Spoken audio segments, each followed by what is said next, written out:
Какво правят децата в Шумен в разгара на летния сезон? Аз съм Калина, на 11 години от средно училище Сава Доброплодни. Кой ти е любимия сезон?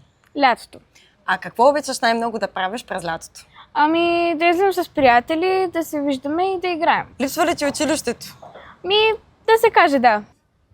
А може ли да ни разкажеш малко повече за вашето занимание с твоята приятелка в момента? Нашето занимание е да правим гривнички, като продаваме гривничките и паричките събрани от нас ще ги дарим в приюта. Аз съм Криси, съм на 11 години. А кой ти е любимия сезон?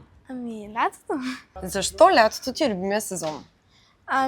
Може би защото мога да играя до късно с приятели, да ходя на море, на басейн, да се забавлявам. От какво изработвате вашите гривнички? Гривничките ги изработваме от маниста и от ластички. Защо решихте да почнете да правите гривнички? По принцип така ни дойде идеята, но решихме, че и животните имат нужда от внимание. Напишете ни в коментарите вие как си прекарвате лятото.